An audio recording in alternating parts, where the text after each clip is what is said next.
കുരുക്ഷേത്ര ഭൂമിയിലെ ആ ഒരു സൂര്യാസ്തമയത്തിൻ്റെ ദിവസം. എല്ലാ ദിവസവും കുരുക്ഷേത്ര ഭൂമിയിൽ സൂര്യാസ്തമയം ഉണ്ടായിരുന്നില്ലേ? എന്നാൽ ഇന്ന് അസ്തമിച്ചത് കുരുക്ഷേത്രത്തിൻ്റെ സൂര്യനല്ലായിരുന്നു, കൗരവരുടെ സൈന്യത്തിൻ്റെ സൂര്യനായിരുന്നു അസ്തമിച്ചത്. ഇന്ന് നമുക്ക് മഹാഭാരതത്തിലെ ആ കർണവധം നോക്കാം, കൗരവരുടെ ആ ഒരു സൂര്യാസ്തമയത്തെക്കുറിച്ച് നമുക്ക് നോക്കാം. കുരുക്ഷേത്രം എന്ന ഈ സീരീസിൻ്റെ 37ാമത്തെ എപ്പിസോഡിൽ. നമസ്കാരം, ഞാൻ വൈശാഖ്. ടെലിസ്കോപ്പിലേക്ക് സ്വാഗതം.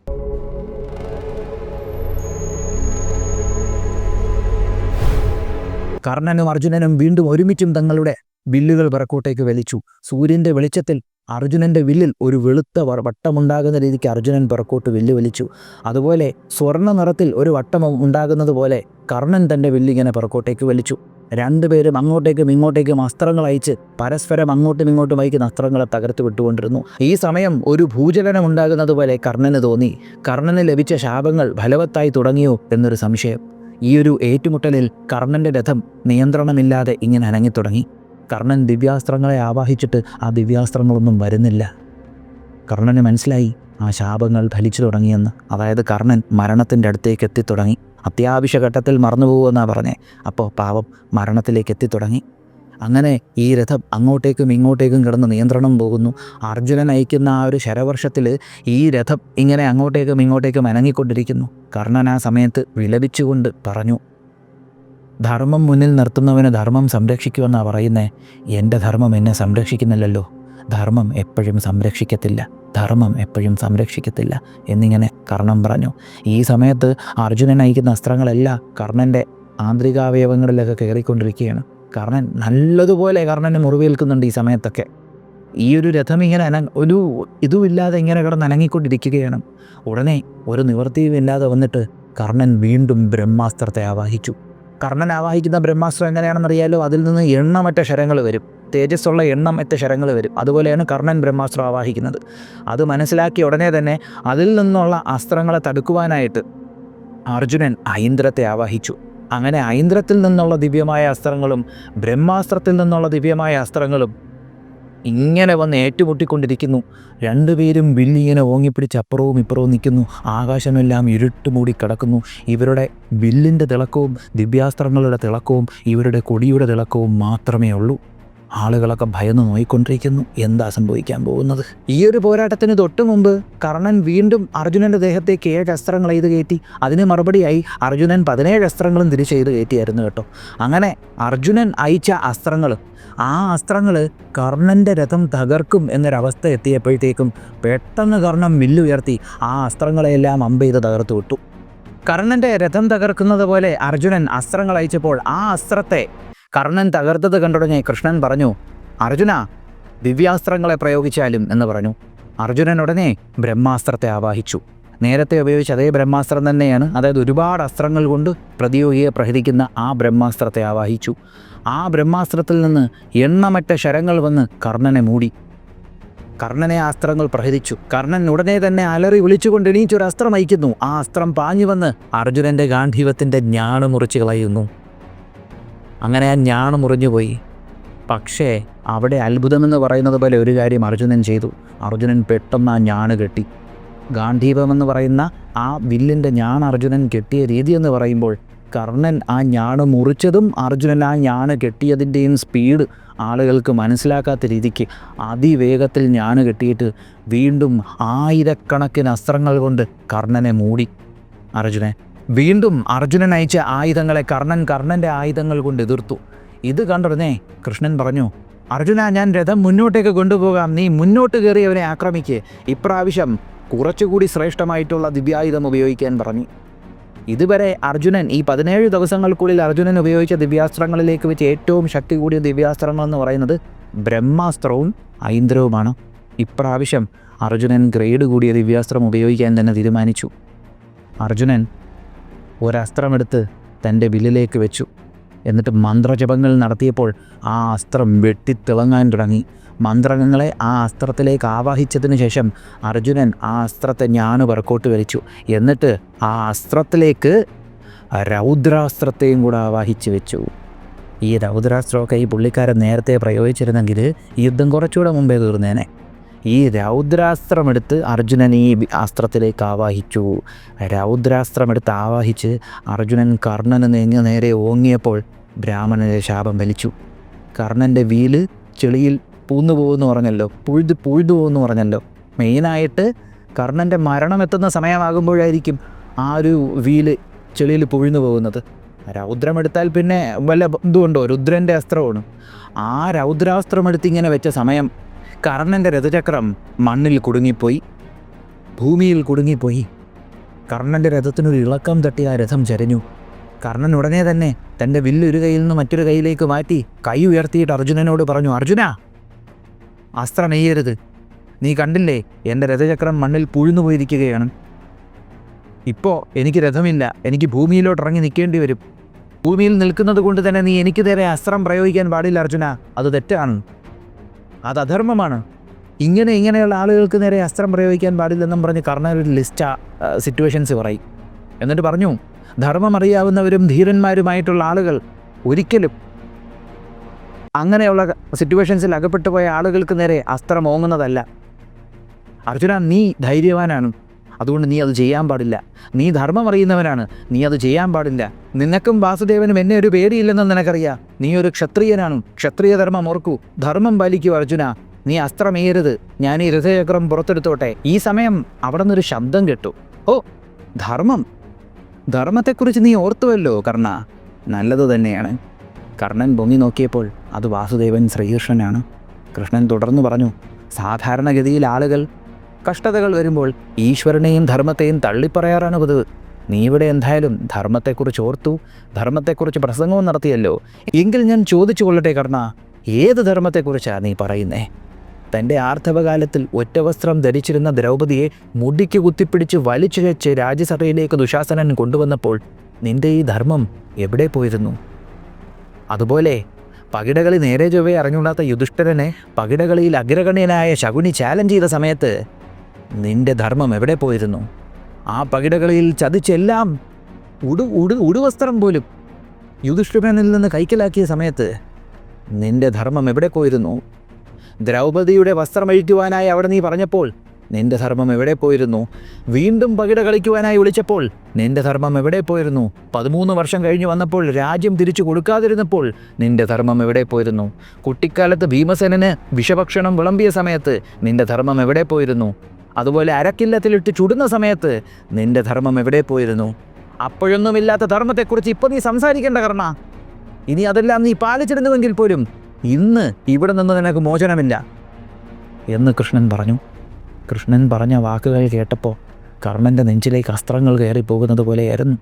താൻ അത്രയും കാലവും ചെയ്തു കൂട്ടിയ തെറ്റുകൾ ഓരോന്നായി അദ്ദേഹത്തിൻ്റെ മനസ്സിൽ തെളിഞ്ഞു വന്നു. കൃഷ്ണനടുത്ത് പറയാനായിട്ട് ഒരു മറുപടി കർണനില്ലായിരുന്നു. എന്നിരുന്നാൽ പോലും അർജുനൻ വില്ലുയർത്തിയ സമയത്ത് വീണ്ടും ബ്രഹ്മാസ്ത്രം ആവാഹിച്ചു. കർണൻ്റെ ബ്രഹ്മാസ്ത്രത്തെ അർജുനൻ തൻ്റെ ദിവ്യാസ്ത്രം കൊണ്ട് തടുത്തു. എന്നിട്ട് അർജുനൻ ആഗ്നേയാസ്ത്രത്തെ ആവാഹിച്ചു. എന്നിട്ട് ആ ആഗ്നേയാസ്ത്രത്തെ കർണന് നേരെ എയ്തു. അഗ്നിയുടെ വലിയ ജ്വാലകൾ കർണനെ ലക്ഷ്യമാക്കി വന്നപ്പോൾ കർണൻ അവിടെ വാരുണാസ്ത്രം പ്രയോഗിച്ചു. നമ്മൾ പലയിടത്തും കാണുന്നത് പോലെ കർണൻ പോരാടാതെയല്ല വധിക്കപ്പെട്ടത്.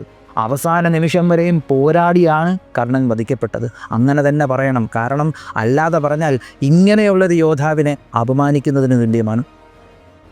ആ ഒരു യോദ്ധാവ് പോരാടി തന്നെയാണ് വധിക്കപ്പെട്ടത്. അതുകൊണ്ട് തന്നെയാണ് ആ യോദ്ധാവിന് വീരസ്വർഗം കിട്ടിയതും. അത് അങ്ങനെ തന്നെ പറയണം. അങ്ങനെ കർണൻ അർജുനൻ്റെ ആഗ്നേയാസ്ത്രത്തെ വാരുണാസ്ത്രം കൊണ്ട് ശമിപ്പിച്ചു. ആ സമയം ആകാശം മുഴുവനും കാർമേഘങ്ങൾ കൊണ്ട് നിറഞ്ഞിരുന്നു കർണൻ്റെ വാരുണാസ്ത്രത്തിൻ്റെ പ്രഭാവത്തിൽ. അർജുനൻ അടുത്തത് വായഭ്യാസ്ത്രം തൊടുത്തു. ഈ വായഭ്യാസ്ത്രം അതിഗംഭീരമായിട്ടുള്ളൊരു പ്രഭാവം അവിടെ സൃഷ്ടിച്ചു. ഒരുപക്ഷെ കർണനിലും ആ ഒരു പ്രഭാവം സൃഷ്ടിച്ചിട്ടുണ്ടാവണം. കാരണം അടുത്ത നിമിഷം അർജുനനെ ഈ അസ്ത്രം കർണൻ്റെ സ്വർണ്ണ ആനച്ചങ്ങല കൊടിയടയാളമായുള്ള ആ ധ്വജം അത് മുറിക്കുകയാണ് ചെയ്തത്. അന്ന് ആ സമയത്ത് ആ കൊടി പതുക്കെ പറന്ന് നിലത്തേക്ക് പൊക്കൊണ്ടിരുന്ന സമയത്ത് ഒരു തുണിക്കഷ്ണമല്ലായിരുന്നു ആ വീണത്.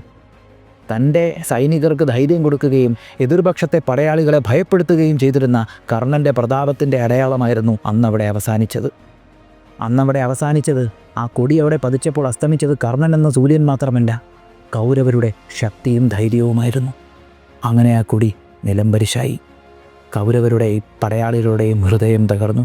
അവർ പതുക്കെ അവിടെ നിന്ന് ഓടാനൊരുങ്ങി. അടുത്ത നിമിഷം അർജുനൻ തൻ്റെ ആവനാഹിയിൽ നിന്ന് വലിയ ശക്തിയുള്ള ദിവ്യമായ ഒരു ആഞ്ജലികാസ്ത്രമെടുത്തു. ആ ആഞ്ജലികാസ്ത്രത്തിൽ അർജുനൻ മന്ത്രജപം നടത്തി ആവാഹിച്ച് ആ ആഞ്ജലികാസ്ത്രത്തെ പിറക്കോട്ട് വലിച്ചു. ആ ആഞ്ജലികാസ്ത്രം നാരായണൻ്റെ ചക്രം പോലെയും മഹാദേവൻ്റെ പിനാകം പോലെയായിരുന്നു എന്ന് പറയുന്നുണ്ട്. ഇത് ലിറ്ററൽ മീനിങ് എടുക്കരുത്, ഉപമയാണ്. അതായത് അതിനെ വർണ്ണിച്ചിരിക്കുകയാണ് ചെയ്തത്. ഈ ഒരു മഹാദേവൻ്റെ തൃശൂലവും അതുപോലെ നാരായണൻ്റെ ചക്രവുമായിട്ടൊന്നും ആ അസ്ത്രങ്ങളെയൊന്നും കമ്പയർ ചെയ്യാൻ പോലും പറ്റത്തില്ല. അപ്പോൾ ആ ഒരു ഭംഗിവാക്ക് കണക്ക് പറഞ്ഞേക്കുന്നതാണ്. അപ്പോൾ ആ ഒരു ആഞ്ജലികാസ്ത്രം അർജുനൻ മന്ത്രജപം നടത്തി ആവാഹിച്ച് ഞാനിങ്ങനെ പുറക്കോട്ട് വലിച്ചിട്ട് പറഞ്ഞു, ഞാനെടുത്ത തപസ്സുകൾ സത്യമാണെങ്കിൽ, എൻ്റെ നന്മ ആഗ്രഹിക്കുന്നവരെ ഞാൻ ബഹുമാനിച്ചിരുന്നുവെങ്കിൽ, എൻ്റെ ഗാന്ധീപത്തിൽ ഞാൻ തൊടുത്തു വച്ചിരിക്കുന്ന ഈ ഒരു ശക്തിയേറിയ അസ്ത്രം, ആ അസ്ത്രം കവചധാരിയായിട്ടുള്ള എൻ്റെ ശത്രുവിനെ ഉന്മൂലനം ചെയ്യട്ടെ. ഞാൻ ഈ അസ്ത്രത്തെ എൻ്റെ ശത്രുവിന് നേരെ അയക്കുന്നു. ആ ശത്രുവിനെ വധിച്ച് എനിക്ക് വിജയം നേടിത്തരട്ടെ എന്ന് പറഞ്ഞുകൊണ്ട് ഗാന്ധീപത്തിൻ്റെ ഞാണുകൾ അർജുനൻ തൻ്റെ കൈകളിൽ നിന്ന് വിട്ടു. ആ അസ്ത്രം പതുക്കെ ഗാന്ധീപത്തിൽ നിന്ന് ഇങ്ങനെ പുറപ്പെടാനിറങ്ങി. ഞാണുമൊന്നടിച്ച സമയത്ത് എന്ന ശബ്ദം അവിടെ കേട്ടു. അത് മുഴങ്ങിയത് അന്തരീക്ഷത്തിലല്ലായിരുന്നു, കൗരവരുടെയും കൗരവ പടയാളികളുടെയും ഹൃദയത്തിലായിരുന്നു. അവിടെ തകർന്നത് അവരുടെ ധൈര്യമായിരുന്നു. ആ ഒരസ്ത്രം വായുമാർഗത്തിൽ കൂടെ പതുക്കെ സഞ്ചരിച്ചിങ്ങനെ പൊക്കോണ്ടിരുന്നപ്പോൾ ചുറ്റിനുമുള്ള കൗരവർ അവരുടെ മൃത്യു ഉറപ്പിച്ചു. അവരുടെ സർവ്വസൈന്യാധിപൻ്റെ മാത്രമല്ല, അവരെല്ലാവരും അവരുടെ രാജാവും ഒരുപാട് വിശ്വസിച്ചിരുന്ന അംഗരാജന് നേരെയാണ് ആ അസ്ത്രം പോകുന്നത്. പാഞ്ഞു വന്നു. ആഞ്ജലികാസ്ത്രം എന്ന് പറയുന്ന അർദ്ധചന്ദ്രക്കല രൂപത്തിലുള്ള അസ്ത്രം നേരെ ചെന്ന് കയറി കർണൻ്റെ കഴുത്തിലേക്ക്. അങ്ങനെ അംഗരാജൻ കർണൻ്റെ ശിരസെടുത്തുകൊണ്ട് അംഗരാജൻ കർണൻ എന്ന സൂര്യനെ അസ്തമിപ്പിച്ചിരിക്കുന്നു. ശിരസെറ്റ കർണൻ്റെ ശരീരം നിലത്തേക്ക് വന്നു വീണു. എന്നാൽ പെട്ടെന്നാണ് അത്ഭുതകരമായ ഒരു കാഴ്ച ഇവിടെ സംഭവിക്കുന്നത്. കർണൻ്റെ ദേഹം അവിടെ ഭൂമിയിൽ നിന്ന് വിറയ്ക്കാനൊരുങ്ങി. ശിരസെറ്റ ആ ദേഹം ഭൂമിയിൽ നിന്ന് വിറയ്ക്കാൻ തുടങ്ങിയ സമയം ആ ദേഹത്തിൻ്റെ ഒരു വെളിച്ചമുണ്ടായി. പെട്ടെന്ന് ആ വെളിച്ചം ആ ദേഹത്തിൽ നിന്ന് തെറിച്ച് ആകാശമാർഗത്തിലേക്ക് പോയി സൂര്യനിലേക്ക് പോയി ലയിച്ചു. ഇത് കണ്ടുടനെ കൗരവപ്പട നമ്മൾ തോറ്റു, അംഗരാജൻ പതിച്ചു എന്നും പറഞ്ഞ് അവിടെ നിന്ന് ഓടി. ശല്യരുടനെ തന്നെ അർജുനൻ്റെയും കൃഷ്ണൻ്റെയും മുന്നിൽ നിന്ന് തൻ്റെ രഥം തെളിച്ച് മറ്റൊരു ദിശയിലേക്ക് ഓടി.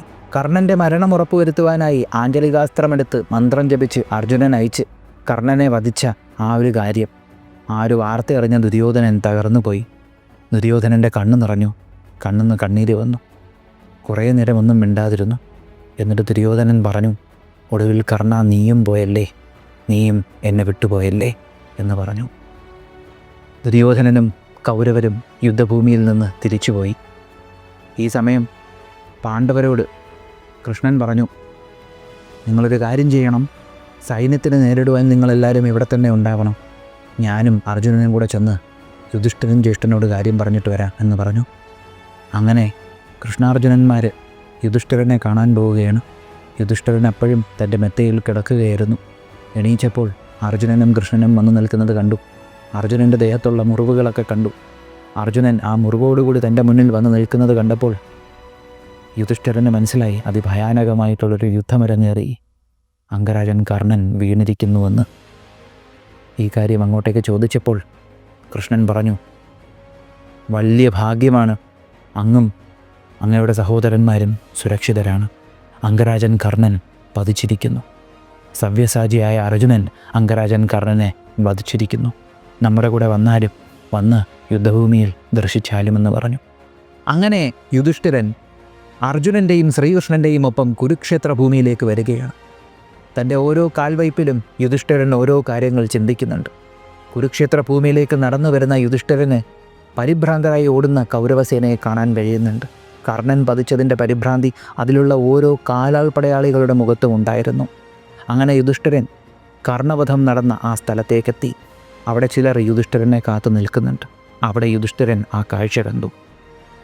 ഏത് കർണനെ ഭയന്നാണോ യുധിഷ്ഠിരൻ വനവാസകാലത്ത് ഉറങ്ങിയതുപോലുമില്ല എന്ന് അർജുനനോട് പറഞ്ഞുവോ, ആ അർജുനൻ്റെ ആഞ്ജലികാസ്ത്രം കൊണ്ട് അറുത്തിട്ട കർണൻ്റെ ശിരസ് യുധിഷ്ഠിരൻ കാണുകയാണ്. അവിടെ കർണൻ്റെ നിശ്ചലമായ ശരീരവും കണ്ടു. യുധിഷ്ഠിരൻ ഒരുപാട് സന്തോഷമായി. കാരണം ആ യുദ്ധം ഇപ്പോൾ പൂർണ്ണമായും അവരുടെ പക്ഷത്തിലായി. കർണനെയും കൂടെ വധിച്ചു കഴിഞ്ഞപ്പോൾ യുദ്ധം പൂർണ്ണമായും ജയിച്ചു എന്നൊരു വിശ്വാസം അവരിലുണ്ടായി. ഉടൻ തന്നെ യുധിഷ്ഠിരൻ കൃഷ്ണനോട് പറഞ്ഞു, അങ്ങയുടെ അനുഗ്രഹം കൊണ്ടാണ് എനിക്കും എൻ്റെ സഹോദരന്മാർക്കും ഇത് സാധിച്ചിരിക്കുന്നത്. ഞാനിപ്പോൾ ഉടൻ തന്നെ ഭൂമിയുടെ രാജാവായി മാറും. അതിന് എനിക്ക് സാധിച്ചത് അങ്ങയുടെ അനുഗ്രഹവും അങ്ങയുടെ നേരായിട്ടുള്ള വഴിയും കൊണ്ടാണ്. അങ്ങയുടെ ശക്തി കൊണ്ട് തന്നെയാണ് അർജുനൻ ഇത്രയും ബുദ്ധിമുട്ടുള്ള ടാസ്കുകളെല്ലാം കംപ്ലീറ്റ് ചെയ്തിരിക്കുന്നത്. ഒരുപാട് സന്തോഷമെന്ന് പറഞ്ഞു. പാണ്ഡവർക്കിടയിൽ സന്തോഷമുണ്ടായി. എന്നാൽ ഈ വാർത്ത അറിഞ്ഞ ധൃതരാഷ്ട്രയാകട്ടെ ബോധരഹിതനായി നിലത്ത് വീണു. ഗാന്ധാരിയുമതേ ബോധരഹിതയായി വീണു. കുന്തി ഇതറിഞ്ഞ് കരഞ്ഞുകൊണ്ടേയിരുന്നു. തൻ്റെ ഒരു പുത്രനാണല്ലോ മറ്റൊരു പുത്രനെ വധിച്ചത്. ശേഷം ദുര്യോധനൻ്റെ ധൈര്യം ചോർന്നു പോകുന്നൊക്കെയുണ്ട്. ആ സമയങ്ങളിൽ ദുര്യോധനനും കൃപാചാര്യരുമായിട്ടുള്ള സംഭാഷണത്തിൽ ക്ഷത്രിയധർമ്മത്തെ മനസ്സിലാക്കിയ ദുര്യോധനൻ ധൈര്യം വീണ്ടെടുത്തിട്ട് അശ്വത്ഥാമാവിനോട് ചോദിക്കുന്നുണ്ട്, അശ്വത്ഥാമാവേ, കർണൻ വധിച്ചു, ഇനി ആരെ സർവ്വസൈന്യാധിപനാക്കണമെന്ന് എനിക്കറിയത്തില്ല, അങ്ങ് തന്നെ പറഞ്ഞാലും എന്ന് പറഞ്ഞു. അശ്വത്ഥാമാവ് പറഞ്ഞു, ഇനി സർവ്വസൈന്യാധിപനാകാൻ യോഗ്യത ഏറ്റവും കൂടുതൽ ഉള്ളത് മാതൃരാജനായിട്ടുള്ള ശല്യർക്ക് തന്നെയാണ്. അതുകൊണ്ട് ശല്യരെ സർവ്വസൈന്യാധിപനാക്കിയാലും എന്ന് പറഞ്ഞു. യുധിഷ്ഠിരൻ ഇത് കേട്ട് ശല്യരോട് ചെന്ന് കാര്യം പറഞ്ഞു. സർവ്വസൈന്യാധിപനാകണമെന്നും പറഞ്ഞു. ശല്യർ പൂർണ്ണമായും സമ്മതിച്ചു. ശല്യരെ ഉടനെ തന്നെ സർവ്വസൈന്യാധിപനായി പട്ടാഭിഷേകം ചെയ്തു. 18-ാം ദിവസത്തിൻ്റെ തുടക്കം ശല്യർ തൻ്റെ സൈന്യത്തിനോട് പറഞ്ഞു, ഇന്ന് പാണ്ഡവപ്പട എൻ്റെ മുന്നിൽ തകരുന്നതായിരിക്കും. അവരാരൊക്കെ വന്നാലും എൻ്റെ ശക്തിയോളം വരത്തില്ല. അവരെ എല്ലാവരെയും ഞാൻ തകർത്ത് വിടുന്നതായിരിക്കും. നിങ്ങൾ പൂർണ്ണമായും എന്നെ പിന്തുടർന്നാലും നമുക്ക് വിജയത്തിലേക്ക് ഒന്നിച്ചു കയറാം. അങ്ങനെ ശല്യരും അവിടെ നിന്നുകൊണ്ട് കൗരവപ്പടയുടെ മുന്നിൽ നല്ലതുപോലെ സംസാരിച്ചു. ശല്യരുടെ ഈ ഒരു കോൺഫിഡൻസ് കണ്ടപ്പോൾ കർണനും കൂടെ വധിക്കപ്പെട്ടപ്പോൾ ചോർന്നുപോയ കൗരവപ്പടയുടെ ധൈര്യം കുറച്ചുകൂടെ തിരിച്ചു വന്നു. അങ്ങനെ ഇവർ പോരാട്ടത്തിന് സജ്ജരായി തുടങ്ങി. പാണ്ഡവപക്ഷത്ത് 6000 രഥങ്ങൾ, 6000 ആനകൾ, 10,000 കുതിരകൾ, 1 കോടി കാലാൾ പടയാളികൾ. കൗരവപക്ഷത്തിൽ 11,000 രഥകൾ, 10,700 ആനകൾ, 2,00,000 കുതിരകൾ, 3 കോടി കാലാൾ പടയാളികൾ. ഇതായിരുന്നു അവശേഷിച്ചിരുന്നത്. കൗരവപക്ഷത്തിന് പുതിയ സർവ്വസൈന്യാധിപനെ കിട്ടിയിരിക്കുന്നു, ശല്യർ. യുദ്ധം തുടങ്ങുന്നതിന് മുൻപ് സാമ്രാട്ട് യുധിഷ്ഠിരൻ ശ്രീകൃഷ്ണസ്വാമിയോട് ചോദിച്ചു, അല്ലയോ മാധവ, കൗരവപക്ഷത്ത് ശല്യരാണ് ഇപ്പോൾ പുതിയ സർവ്വസൈന്യാധിപൻ. നമ്മൾ എന്തെല്ലാമാണ് ചെയ്യേണ്ടത്? അങ്ങയുടെ അഭിപ്രായങ്ങൾ പറഞ്ഞാലും. ശ്രീകൃഷ്ണൻ പറഞ്ഞു, ശല്യരെ ഒരിക്കലും ചെറിയൊരാളായി കാണരുത്. ശല്യർ സർവശക്തനാണ്. ഏതൊരു പടയെയും വീഴ്ത്താൻ കെൽപ്പുള്ളവനാണ്, മഹാബാഹുബലമുള്ളവനുമാണ്. അതുപോലെ തന്നെ ഓർത്തുകൊള്ളൂ, പോരാട്ടത്തിൻ്റെ കാര്യത്തിൽ, ദ്വന്ദ്വയുദ്ധത്തിൻ്റെ കാര്യത്തിലും ഭീഷ്മർക്കും ദ്രോണർക്കും കർണനും സമനാണ് ശല്യർ. ചില സമയങ്ങളിൽ ഭീഷ്മരെക്കാട്ടിയും ദ്രോണരെക്കാട്ടിയും കർണനെക്കാട്ടിയും മുകളിലാണ് ശല്യർ എന്ന് കൃഷ്ണൻ പറയുന്നു. ഞാൻ നേരത്തെ പറഞ്ഞായിരുന്നു, കൃഷ്ണൻ പറയുന്ന കാര്യങ്ങൾ അത് ആ യോദ്ധാവിൻ്റെ മാനസികാവസ്ഥ അനുസരിച്ചാണ് കൃഷ്ണൻ സംസാരിക്കുന്നത്. ആ യോദ്ധാവിൻ്റെ അഹങ്കാരം കുറയ്ക്കാനായിട്ടും പോരാട്ടത്തിൽ സജ്ജനായിരിക്കാനായിട്ടുമാണ് കൃഷ്ണൻ പറയുന്നത്. അന്നൊരിക്കൽ ഞാൻ പറഞ്ഞായിരുന്നു, കർണൻ്റെ കവചത്തെ കൃഷ്ണൻ്റെ സുദർശനം കൊണ്ട് മുറിക്കാൻ പറ്റത്തില്ല എന്ന് കൃഷ്ണൻ പറഞ്ഞത് ചുമ്മാതെയാണെന്ന്. അർജുനൻ്റെ അഹങ്കാരം കുറയ്ക്കാനായി പറഞ്ഞതാണെന്ന്. അന്നതിനൊരു പക്ഷേ നിങ്ങൾക്ക് എതിരഭിപ്രായം ഉണ്ടായിരുന്നായിരിക്കാം. ഇപ്പോൾ ബോധ്യമായല്ലോ, ശല്യർ എങ്ങനെ പോയാലും ഭീഷ്മരെയും ദ്രോണരെയും കർണനെയും കാട്ടിയും സൂപ്പർ യോദ്ധാവാണെന്ന് അംഗീകരിക്കാൻ കഴിയത്തില്ലല്ലോ. അപ്പോൾ കൃഷ്ണൻ യുധിഷ്ഠിരൻ്റെ മാനസികാവസ്ഥയ്ക്കനുസരിച്ച് ഇങ്ങനെ സംസാരിക്കാനുള്ള കാര്യം എന്താണ്? ശല്യരെ വധിക്കും എന്ന് ശപഥമെടുത്തിരിക്കുന്നത് യുധിഷ്ഠിരനാണ്. ഇന്നെല്ലാം യുധിഷ്ഠിരൻ്റെ കയ്യിൽ അടിസ്ഥാനമായിട്ടാണ് ഇരിക്കുന്നത്. അതുകൊണ്ട് കൃഷ്ണൻ്റെ ആജ്ഞ കേട്ട് ആ യുദ്ധം ആരംഭിച്ചു. തുടക്കത്തിൽ തന്നെ ശല്യർ നല്ലൊരു പോരാട്ടമാണ് കാഴ്ചവെച്ചത്. നല്ലൊരു പോരാട്ടമെന്ന് പറയുമ്പോഴത്തേക്കും തുടക്കത്തിൽ തന്നെ ശല്യരുടെ കടന്നു കയറിയുള്ള ആക്രമണം കാണാൻ കഴിഞ്ഞു. ശല്യരുടെ ആ ഒരു മഹാഭുജത്തിൽ നിന്ന് തുറക്കുന്ന അസ്ത്രങ്ങളെല്ലാം ശരവർഷമായി പെയ്തുകൊണ്ട് കൗരവപ്പടയെ തകർത്തു തുടങ്ങി. അർജുനനെ കാത്ത് സുശർമാവിൻ്റെ നേതൃത്വത്തിലുള്ള അടുത്ത സെറ്റ് സംശപ്തകപ്പട കാത്തിരിപ്പുണ്ടായിരുന്നു. ഈ സംശപ്തകപ്പട ഒരു ദിവസം തീർന്നിട്ട് അവിടം കൊണ്ട് അവസാനിച്ചില്ല. വീണ്ടും സംശപ്തകപ്പടയെ തയ്യാറാക്കുന്നുണ്ട് കേട്ടോ. ഓരോ ഡിവിഷൻ ഇങ്ങനെ അവർ ആഡ് ചെയ്തുകൊണ്ടിരിക്കുകയാണ്. ഇവരുടെ ഉദ്ദേശം അർജുനനെ വധിക്കുക എന്നുള്ളത് മാത്രമാണ്. ഒരു സൈന്യം അർജുനനെ ആക്രമിക്കുകയാണ്. അങ്ങനെ സംശപ്തകപ്പട അർജുനനെ ബ്ലോക്ക് ചെയ്യുകയും ചെയ്തു. അർജുനൻ എല്ലായ്പ്പോഴും സംശപ്തകപ്പടയെ മുടിക്കുന്നത് പോലെ തന്നെ അവിടെ നിന്നുകൊണ്ട് പോരാടിയും തുടങ്ങി. ദുര്യോധനൻ അവിടെ നിന്നുകൊണ്ട് ദുര്യോധനൻ്റെ ധീരതയും കാണിക്കുന്നുണ്ട്. ദുര്യോധനനെ ഒന്നും നോക്കാൻ ആർക്കും പോലും പറ്റുന്നില്ല. ആ രീതിക്കായിരുന്നു ദുര്യോധനൻ്റെ 18-ാം ദിവസത്തെ പോരാട്ടം. അങ്ങനെ പോരാടിക്കൊണ്ടിരുന്നപ്പോൾ കരഞ്ഞു കലങ്ങിയ കണ്ണോടുകൂടി ആ കണ്ണ് തുടച്ച് വന്നതുപോലെ ഒരാൾ നകുലൻ്റെ മുന്നിലെത്തി. പക്ഷെ കരഞ്ഞവനാണെന്ന് തോന്നിയില്ല. അപ്പോഴും അയാളുടെ മുഖത്ത് ക്രോധമുണ്ടായിരുന്നു. മറ്റാരുമല്ലായിരുന്നു, കർണൻ്റെ പുത്രനായ ചിത്രസേനനായിരുന്നു. കർണൻ്റെ പുത്രനായ ചിത്രസേനനും നകുലനുമിടയിൽ ഒരു ഗംഭീര പോരാട്ടം അരങ്ങേറി. ഇരുകൂട്ടത്തിലുള്ള ആളുകളും അങ്ങോട്ടും ഇങ്ങോട്ടും അസ്ത്രമയച്ചു, പരസ്പരം അവരുടെ വില്ലുകൾ മുറിച്ചു. എന്നാൽ ചിത്രസേനൻ്റെ അസ്ത്രപ്രയോഗത്തിന് മുന്നിൽ നകുലൻ്റെ വില്ല് വീണ്ടും മുറിയുകയായിരുന്നു. വില്ല് മുറിയുക മാത്രമല്ല ചെയ്തത്, നകുലൻ്റെ രഥം അനക്കാൻ പറ്റാത്ത അവസ്ഥയിലാക്കി ചിത്രസേന. ഈ സമയം നകുലൻ എന്ത് ചെയ്തു? ഒന്ന് അട്ടഹസിച്ചിട്ട് തൻ്റെ ഉടവാളും കയ്യിൽ പരിചയമെടുത്ത് രഥത്തിൽ നിന്ന് ചാടിയിറങ്ങി ചിത്രസേനന് നേരെ പാഞ്ഞെടുത്തു. ഈ സമയം ചിത്രസേനൻ നകുലനെ ഒട്ടും ഭയന്നില്ല. ചിത്രസേനൻ നകുലന് നേരെ അസ്ത്രങ്ങൾ അയച്ചു. നകുലൻ ഉടൻ തന്നെ തൻ്റെ പരിചയ കൊണ്ട് കുറേ അസ്ത്രങ്ങൾ തടുത്തു. വീണ്ടും ചിത്രസേനൻ അയച്ച അസ്ത്രങ്ങൾ നകുലൻ തൻ്റെ വാൾപ്പയറ്റ് കൊണ്ട്, അതായത് തൻ്റെ വാൾ ചുഴറ്റുന്ന വേഗതയിൽ ആ അസ്ത്രങ്ങളെ അടിച്ചു തെറിപ്പിച്ചു. നകുലൻ മിന്നൽ വേഗത്തിൽ ഓടിയെടുത്തുകൊണ്ടിരുന്നു. ചിത്രസേനനാകട്ടെ അസ്ത്രങ്ങൾ ചൊരിഞ്ഞുകൊണ്ടുവരുന്നു. എന്നാൽ വാൾപ്പയറ്റിൽ നകുലൻ എത്രത്തോളം പ്രാഗൽഭ്യമുള്ള ആളാണെന്ന്, എത്രത്തോളം പ്രഗത്ഭനാണെന്നുള്ള കാര്യം അന്ന് ഭാരതദേശം മുഴുവനും പ്രശസ്തമായിരുന്നു. അത് അവരവിടെ കണ്ടു. നകുലൻ പാഞ്ഞെടുത്തു. അതിവേഗത്തിൽ പാഞ്ഞെടുത്തിട്ട് ആ രഥത്തിൽ കുതിരകളുടെ മുകളിൽ ചവിട്ടിക്കേറി, സാരഥിയുടെ മുഖത്തൊരു ചവിട്ടും കൊടുത്ത് ആ രഥത്തിനുള്ളിലേക്ക് ചാടിക്കേറി. എന്നിട്ട് ആ വില്ലൊടിച്ച് കളഞ്ഞിട്ട് എല്ലാവരും കാണുകയെ ആ വാളൊരൊറ്റ വീശ്. പിന്നെ അവർ കാണുന്ന കാഴ്ച കർണൻ്റെ പുത്രനായ ചിത്രസേനൻ്റെ ശിരസ് ചുറ്റിത്തിരിഞ്ഞ് നിലത്തേക്ക് വീഴുന്നതാണ്. ഉടനെ ചിത്രസേന എന്നൊരു വിളി. അതിൻ്റെ കൂടെ നകുലനിട്ട 2 അസ്ത്രവും. ആരായിരുന്നു? ചിത്രസേനൻ്റെ സഹോദരന്മാർ. വീണ്ടും നേരത്തെ പറഞ്ഞ 2 പേരുടെ പേരാണ് ആവർത്തിച്ച് പറയുന്നത്, തുഷേനനും സത്യസേനനും. ഈ പേരുള്ള കർണൻ്റെ 2 മക്കളെ ഓൾറെഡി വധിച്ചു കഴിഞ്ഞു. വീണ്ടും ഈ മക്കൾക്ക് ഈ പേര് തന്നെയാണ് ഇട്ടേക്കുന്നത്. അപ്പോൾ കർണൻ്റെ വേറെ 2 പുത്രന്മാരായിട്ട് എടുത്തു. അപ്പോൾ ഇവിടെ സുഷേനനും സത്യസേനനും നകുലന് നേരെ അസ്ത്രങ്ങൾ ചൊരിഞ്ഞു. നകുലൻ ഈ അസ്ത്രങ്ങൾ വരുന്നത് കണ്ട് എങ്ങനെയൊക്കെയോ അതിൽ നിന്ന് ഒഴിഞ്ഞു മാറി. കുറേയൊക്കെ നകുലൻ്റെ പരിചയിലും തറച്ചിരുന്നു. എന്നാൽ ഇനി വാളുകൊണ്ട് ഇവരുടെ മുന്നിൽ പിടിച്ചിരിക്കാൻ പറ്റുമെന്ന് അറിയത്തില്ല. കാരണം 2 പേർ ഒരുമിച്ചാണല്ലോ അസ്ത്രം ചെയ്യുന്നത്. ഉടനെ നകുലൻ ഓടി അനക്കാൻ കഴിയാത്ത തൻ്റെ രഥത്തിലേക്ക് ചാടിക്കേറി. തൻ്റെ വില്ല് ഉയർത്തി നകുലൻ സുഷേനനെയും സത്യസേനനെയും ആക്രമിച്ചു കൊണ്ടിരുന്നു. സുഷേനനും സത്യസേനനും ഒട്ടും മോശമല്ലായിരുന്നു. നകുലനെ ആക്രമിച്ചു കൊണ്ടിരുന്നു. നകുലൻ്റെ വില്ല് മുറിച്ചു കളഞ്ഞു. ഉടനെ മുറിഞ്ഞ വില്ല് വലിച്ചെറിഞ്ഞ നകുലൻ അടുത്ത വില്ലെടുത്തു. എന്നിട്ട് ആ വില്ലിൽ നിന്ന് അസ്ത്രം തൊടുത്തുകൊണ്ട് സത്യസേനൻ്റെ കുതിരകളെ വധിച്ചു. അതോടൊപ്പം സത്യസേനൻ്റെ വില്ലും മുറിച്ചു. ഈ ഗ്യാപ്പിൽ സുഷേനൻ നകുലനെ ആക്രമിച്ചു. സുഷേനനെ ഡീൽ ചെയ്തുകൊണ്ടിരുന്ന സമയം സത്യസേനൻ അടുത്ത വില്ലെടുത്തിട്ട് നകുലന് നേരെ അസ്ത്രം അയച്ചു. ഇങ്ങനെ സത്യസേനന് നേരെ നകുലൻ വില്ല് തിരിച്ച സമയം സുഷേനൻ്റെ വില്ലിൽ നിന്ന് വന്ന അസ്ത്രം വീണ്ടും നകുലൻ്റെ വില്ല് മുറിച്ചു കളഞ്ഞു. ഇപ്രാവശ്യം നകുലന് ക്രോധമായി. ക്രോധത്തോടുകൂടി നകുലൻ അടുത്ത വില്ലെടുത്തു. ഇവരെ 2 പേരെയും പ്രഹരിച്ചു കൊണ്ടിരുന്നു. ചില സമയങ്ങളിൽ ഇവരയക്കുന്ന അസ്ത്രങ്ങൾ ആകാശമാർഗം പൊട്ടി വീഴുന്നുണ്ട്. ചില സമയം ഇവരയക്കുന്ന അസ്ത്രം പരസ്പരം അടുത്ത് തൊട്ടില്ലെന്നും പറഞ്ഞു പോകുന്നുണ്ട്. ചില അസ്ത്രങ്ങൾ ദേഹത്ത് തുളയ്ക്കുന്നുമുണ്ട്. സത്യസേനൻ വീണ്ടും അസ്ത്രങ്ങൾ അയച്ച് നകുലൻ്റെ രഥം വീണ്ടും തകർത്ത് കളഞ്ഞു. അങ്ങനെ രഥം തകർത്തത് മനസ്സിലാക്കിയ നകുലന് ക്രോധം സഹിക്കാനായില്ല. നകുലൻ തൻ്റെ വില്ല് മാറ്റി വെച്ചിട്ട് നകുലൻ്റെ തേരിൽ വെച്ചിരുന്ന ഒരു വേലുണ്ടായിരുന്നു. ഒരുപാട് കാലം പൂജിച്ചു വെച്ചിരുന്ന ആ വേല് നകുലൻ വലിച്ചെറിഞ്ഞു. സുഷേനനും മറ്റ് പടയാളികളും അംഗദേശത്തെ സൈന്യവും നോക്കി നിൽക്കവേ ആ വേല് പാഞ്ഞു കയറിയത് സത്യസേനൻ്റെ ഹൃദയത്തിലേക്കായിരുന്നു. അങ്ങനെ സത്യസേനനും വധിക്കപ്പെട്ടിരിക്കുന്നു. തൻ്റെ അവസാനത്തെ സഹോദരനും മരിച്ചു വീണത് കണ്ട സുഷേനൻ്റെ ക്രോധം അത് ഒരു പരിധിക്കപ്പുറമങ്ങ് കയറിപ്പോയി. സുഷേനൻ നകുലനെ ആക്രമിക്കാനൊരുങ്ങി. നകുലന് രഥമില്ല. ഈ സമയം പെട്ടെന്ന് അവിടെ പാഞ്ഞെത്തി സൂതസോമൻ, അതായത് ഭീമനും ദ്രൗപദിക്കുമുണ്ടായ പുത്രൻ. സൂതസോമൻ പാഞ്ഞെത്തി ഇളയച്ച കയറു എന്നും പറഞ്ഞ് കൈ കൊടുത്തു. നകുലൻ ആ കയ്യിൽ പിടിച്ച് ഉടനെ തന്നെ ആ രഥത്തിലേക്ക് കയറി. രഥത്തിൽ കയറിയ ഉടനെ തന്നെ സൂതസോമൻ ഒരു വില്ലെടുത്ത് നകുലൻ്റെ കൊടുത്തു. ആ വില്ലുകൊണ്ട് നകുലൻ സത്യസേനനുമായിട്ട് ആക്രമണം തുടങ്ങി. ഈ പോരാട്ടത്തിൽ അങ്ങോട്ടും ഇങ്ങോട്ടും അസ്ത്രങ്ങൾ അയച്ചു തകർത്ത് വീണുകൊണ്ടിരുന്നപ്പോൾ അർദ്ധചന്ദ്ര രൂപത്തിലുള്ളൊരു അസ്ത്രമെടുത്ത് നകുലൻ സുഷേനന് നേരെ തൊടുത്തു. ആ അസ്ത്രം കർണൻ്റെ അവസാനത്തെ രക്തത്തെയും ഈ ഭൂമിയിൽ നിന്ന് വീരസ്വർഗത്തിലേക്ക് അയച്ചു. അതെ, ആ അർദ്ധചന്ദ്ര രൂപത്തിലുള്ള അസ്ത്രം സുഷേനൻ്റെ ശിരസ്സെടുക്കുകയായിരുന്നു.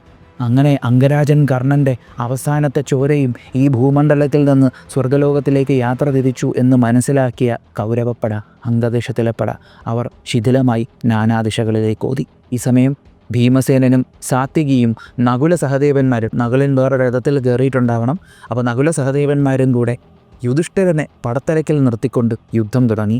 യുധിഷ്ഠിരൻ ശല്യരുമായിട്ട് ഏറ്റുമുട്ടി തുടങ്ങുകയാണ്. കാരണം യുധിഷ്ഠിരൻ്റെ ലക്ഷ്യം ശല്യരാണല്ലോ. ഈ സമയം അർജുനൻ ശേഷിക്കുന്ന സംശപ്തകപ്പടയെയും തകർത്തതിനു ശേഷം കൗരവപ്പടയെ കയറി അങ്ങ് മേയാൻ തുടങ്ങി.